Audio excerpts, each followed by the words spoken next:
Negative খুব খায় এখন, এই জন্য ইউটিউবাররা নেগেটিভ করছে। পাহাড়ের চূড়ায় উঠতে হলে কষ্ট করতে হবে। সম্প্রতি এক সাক্ষাৎকারে কথাটি বলেছেন ঢালিউড মেগাস্টার শাকিব খান। যে পাহাড়ের চূড়ায় উঠতে অনেক কষ্ট করে স্ট্রাগল করেই উঠতে হয়, আবার পাহাড়ের চূড়ায় যদি তোমাকে থাকতে হয় তাহলে অনেক কষ্ট, অনেক স্ট্রাগল করেই থাকতে হয়। বাক্যটি যেন মনে করিয়ে দেয় তার গত 2 দশকেরও বেশি সময়ের নির্মম এক লড়াইয়ের গল্প। রূপালী পর্দার পেছনে যে কতটা নোংরা সমীকরণ আর অদৃশ্য সিন্ডিকেটের খেলা চলে তার সবচেয়ে বড় ভুক্তভোগী শাকিব খান। শাকিব খান 1999 সালের প্রথম সিনেমা অনন্ত ভালোবাসা দিয়ে তার ক্যারিয়ার শুরু করে। তখন তার পরিচয় ছিল মাসুদ রানা নামে। আর মাসুদ রানা থেকে শাকিব খান হতে না হতেই শুরু হয় তাকে সাইড করার চেষ্টা। আর শাকিব খান নিজেও জানিয়েছেন, তিনি বলেন, ক্যারিয়ারের প্রথম থেকেই তাকে সাইডলাইন করার চেষ্টা করা হয়েছিল।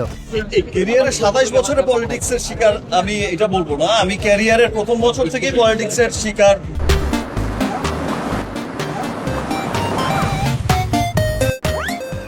সাইন করা সিনেমা থেকে বাদ দেওয়া, নবাগত সিনেমাতে প্রাপ্য সম্মান না দেওয়া, সবই করা হয়েছিল যেন সে কখনো উঠতে না পারে। কিন্তু যার কপালে রাজত্ব লেখা তাকে কি কখনো ঘরবন্দি করে রাখা যায়? এত তাড়াতাড়ি তো জানানো যাবে না।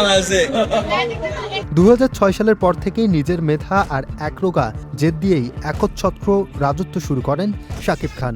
একের পর এক ব্লকবাস্টার হিট সিনেমা দিয়ে আজ হয়েছেন বাংলা সিনেমার সবচেয়ে বড় সুপারস্টার। কিন্তু সম্প্রতি তার মুক্তি পাওয়া সিনেমা রকস্টার নিয়ে হয়েছিল ষড়যন্ত্র। কিছু ইউটিউবার শুধু নেগেটিভ রিভিউ দিয়ে কোণঠাসা করার চেষ্টা করেছিল তার রকস্টার সিনেমাকে।